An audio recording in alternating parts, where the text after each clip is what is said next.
Hello and welcome to this video.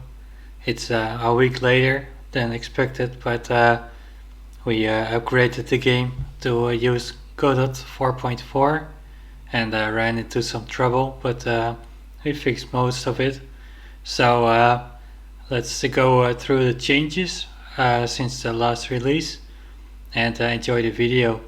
So first of all, we implemented a flashlight that I'll equip now. So here's the flashlight, and it shows a bright beam on top of the normal player vision. The player vision will become darker as it's almost 8 p.m. in game. The flashlight does not use any batteries right now, but you can use it to navigate at night. So in the future we'll alter the flashlight so it uses batteries, but right now it's just this. And next let's return to the main menu, and I'll show you the new attack type that I added. So the mobs, their attacks, they became quite complex, so it was required to add a attack type that we can use on multiple mobs. So here we have the mobs list, and here we have the attacks list, and I added the spitter zombie and the bone thrower. So when we take a look at the spitter zombie, it just has the normal stats, and then in the combat tab we have a ranged spit attack with a damage multiplier of 1. The mob can have multiple attacks, but it's just 1 now to keep it simple. So when we look at the ranged spit attack, so this is the ranged attack, and we can specify range, cooldown, knockback, and projectile speed. When it hits the player, it will damage any of these attributes that we can see over here, and it will deal 10 damage, and then in any attack, all of the attacks, it will deal 10 poison damage.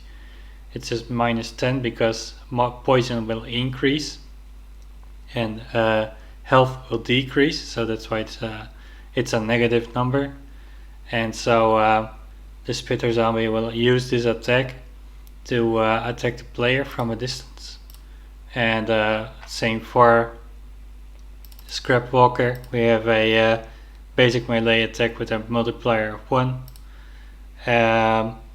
If we look at the melee attack, then it deals 20 damage, and for weaker mobs we can adjust the multiplier for damage to be lower.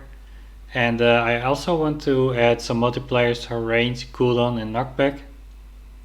Maybe starting with range, so at least for ranged attacks, then we can have some, we can reuse one attack to have multiple mobs attack at different distances.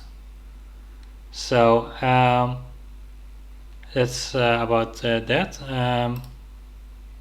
We also, when we look at the quests, upgraded the quest so we can spawn an item or a mob, and also we have a settings menu over here that we can use to update the description of the quest as you complete the steps.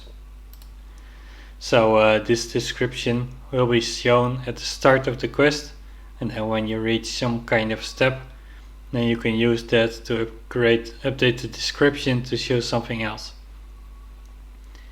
Now what else? We fixed some bugs, updated to Godot 4.4, and we also had a new contributor called Diamond 10, and he got the unit testing going. So let me show you unit testing. We used Gut to perform the unit tests, And over here in the tests we have a couple of tests, and when we run all, then we can see what is happening. We test a chunk and some mobs and an editor. The test coverage is very basic at the moment, but it does help to make sure that changes don't break any of the existing functionality, and it also makes clear about what function is supposed to do what, and find some good uses for the function. So all the tests have passed, and we can see a report over here.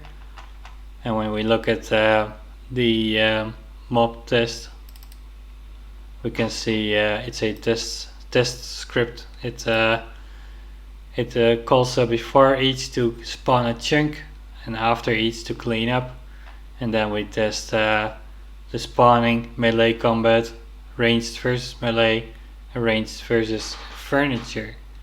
So let me go to the so we did more than what is listed here, so check out the release notes, and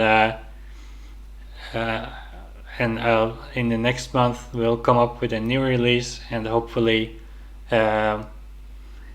fix more performance issues and some bugs, and I'll see you then in the next video.